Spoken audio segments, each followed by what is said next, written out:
You might be making a lot of sales and still lose money. It might sound strange, but it's far more common than you think. In this video, I'm going to show you exactly why that happens using real numbers, real scenarios, and most importantly, how to fix it once for all. First, I'll show you the typical case that drives a lot of stores out of business. Let's start with a breakdown of a typical product.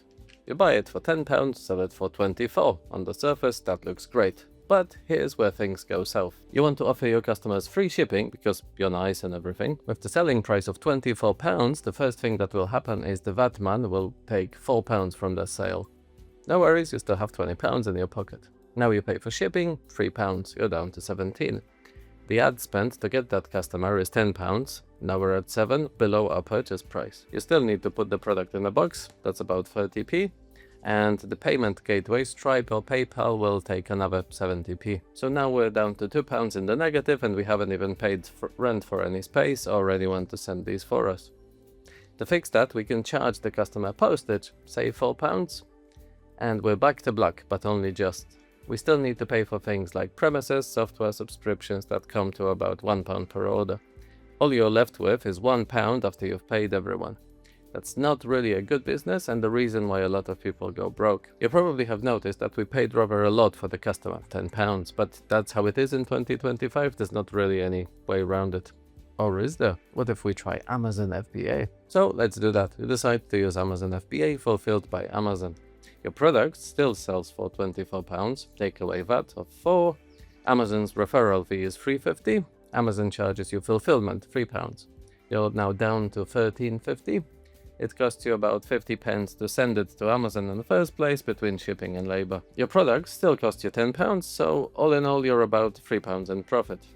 But that's assuming you do get any sales at all.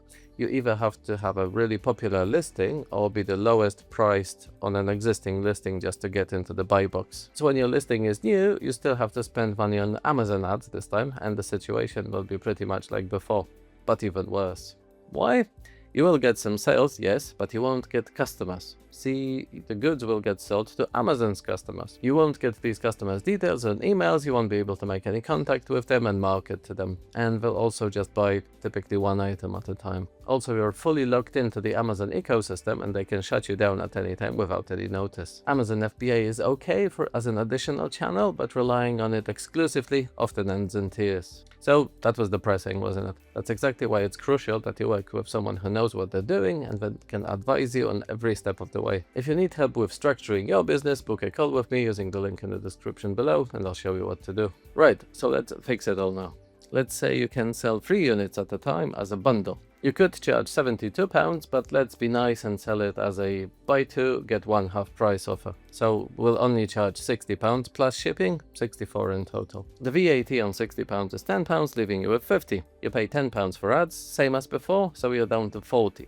Product cost for 3 units is £30. That's much better. We actually have a profit of £10, so well done.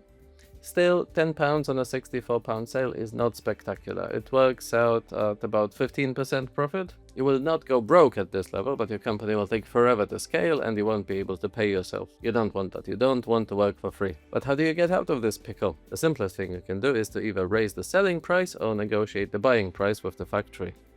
If you can get the purchase price down to £7, say, your profit will skyrocket from £10 to £19 per order, to almost 30%. And that's what a successful business looks like. The 30% margin is for you to keep or reinvest. Once you can get the net profit figure closer to that, at least 25% mark, the business will start to work much better. You can finally pay yourself 10 to 15% of the turnover and reinvest the rest back into the business. Over time, you'll start to get some repeat customers and start to build a real business. It won't be amazing, but it's self-sustainable and growing. After a few years, you'll realize you have a great business working for you. This is not a get-rich-quick scheme, whatever all these dropshipping YouTubers tell you. So now you might be wondering, is it all there is to it? Slowly grow over time and make a small percentage in profit? Well, no. You will have seen a lot of stores grow to huge businesses overnight. Brands like AG1, Zuki, Vivo Shoes and others. Would you like to know why they can grow so quickly and make loads of money? The secret is one word: maths. Maths just works better for the business. Let's say they buy for 5 and sell for 100, that's a 95% gross profit. With margins like these, you can afford to splash out on top-level influencers and buy the most expensive traffic. You can outbid everyone on Google Shopping and hoover up all the clicks. It's as simple as that. But if we're not AG1, should we just give up and go back to the 9 to 5? Well, no. You don't need to be in the top 1% success stories to make it worth your time. It's like fitness. You won't ever run a 2-hour marathon and you shouldn't try. But it doesn't mean you don't exercise at all. You'll be much better off if you lace up those shoes and go out building a performance over time. Just don't waste time comparing yourself to the outliers and the 1%ers. There's plenty of profitable, boring stores that have decent margins and fly below the radar. You might not become Jeff Bezos by this time next year, but you can still have a nice, comfortable life. Will it always be easy and guaranteed? Unfortunately not. The thing with e-commerce and business in general is that you get stuck at a certain revenue level. You can get stuck for months or even years. You need to constantly figure out why that is and push through it to the next level of growth. I made a video about 4 most powerful techniques to help you break out of that plateau. Click here to watch it next. In this video, I'll show you that even if you think your business won't grow anymore, there is a way to double it from here. I'll see you there.